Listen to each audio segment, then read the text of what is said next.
Welcome to this special edition of Tornado Watch with head men's soccer coach John Laracy. How are you doing this morning? Doing well.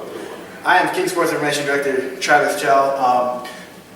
Talk about the spring season here. You went through practice here for about a month, I believe, maybe a little bit more, and played some games. How did the practices go, and what did you get out of it, and then what did you learn out of the games this spring? Yeah, we had a great spring. We used every spare minute the NCAA allows us to use. Right when we got back, we're limited to about 8 hours a week, and we used every single minute of that. Up in the morning doing fitness training, outside twice a week, lifting 3 times a week. We worked really hard. And then we got to our official training period where we started to basically have a miniature season. And training went quite well. It was competitive. We got some guys better, and that led into a good spring schedule where we went on the road and beat an NCAA Division I team. Also went on the road and played another Division I team. We did okay. Didn't play great, but had a decent result. And overall went 3-1-2, including beating our alumni. So I'm pleased, and we started to see some real growth in the young players. They're actually starting to play like sophomores and juniors. Got a few guys that were on the fringes of playing time better, and now they're looking at more significant playing time next year. Got a chance to compete and grow and spend a lot of time together. Had the guys over for meals a few times at the house, and did some other team building type things, and really emphasized a family atmosphere this spring. And so all in all, with practices and the team chemistry and even academics, we had a very high team GPA, about a 3.5 this semester. Real pleased. It was a very good spring. Yeah, going into your second year here at King, how do you feel like that's coming together, and how is your second recruiting class here? Or maybe, I guess, first maybe recruiting class going here. How's that coming together here this spring for you? Well, last year's recruiting class, last year's freshmen, if you'd have told me we would have signed 4 players that would have made us better overnight, I would have taken it hands down. And we did. We had 4 guys that I felt like that came in with the small class we brought in that made us exponentially better than the previous year's team. Sadly, we needed 20 to really improve the team. We did.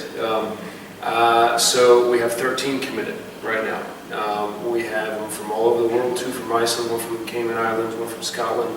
We got them from all over the U.S., Florida, New York, North Carolina, Georgia, Tennessee.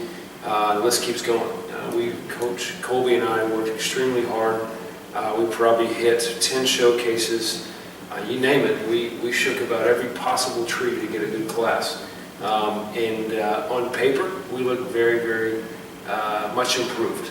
We've got some good players coming in, but it's really up to them to adapt to the changes of collegiate soccer. They may have been banging in goals in their home country, in their home league, or in their home high school league. It doesn't mean they're going to bang in goals at the NCAA level. So we'll see. On paper, we've got some very good players coming in. 1 Guatemalan U18 national team player, 1 Icelandic young man that has U17 national team experience. Our club players from the U.S. all come from very strong clubs. So again, on paper, we look a lot better next year, but we'll see how it goes. Yeah, hopefully that'll come to fruition on the pitch here next fall. Speaking of that, what's the schedule looking like for next fall? And some games you're kind of excited to play. You're looking pretty early right now. Well, it didn't make it easy for us. Our non-conference schedule includes the national finalists. We have a very competitive team from Florida coming up to play us at Palm Beach Atlantic. We have local opponents like Tusculum, who are always very difficult and recently successful. We're going to a tournament in Atlanta playing Clayton State, who's one of the region powers. So we've got a wide variety of teams that we're going to, and they're coming to us. They're going to test us right off the bat. But have set the schedule up to where if we win enough games, we'll be in the NCAA tournament. It doesn't make sense to set up a schedule where you win a lot of games and don't go.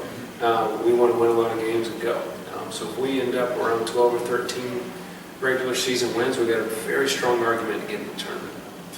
Yeah, you mentioned recruiting. When it comes to the summertime, what do most soccer coaches do in the summertime? What do you got going on this summer? Well, I'm doubling up this summer. Usually I spend the summers preparing for the fall, which I will be doing. We do a lot of recruiting, a lot of traveling, which I'll be doing. I'll stay in touch with a lot of our players in terms of making sure new guys are getting in. A lot of administrative work in terms of travel and budgets and budget approval, and there's a lot of administrative work. We run camps here. But on top of all that, I'm going to be coaching with a semi-pro team called the West Virginia Kings Warriors. located in West Virginia. And season starts in 3 days. And I'll be driving up there and running training sessions next week, and our first game is next Friday. The season goes through mid-July, and we have collegiate players and recent graduates, some that just missed out on a professional contract, and some that are looking to get a contract down the road after college. They're going to get a taste of professional soccer. And so I've been quite busy this summer, splitting time between running a program here and helping coach a program up there. So I'm looking forward to it. Always find new ways to learn and Absolutely. improve the program here. Absolutely. Thanks for joining us today, and Yeah. good luck this summer, and we'll catch up with you next fall. Excellent. Thanks.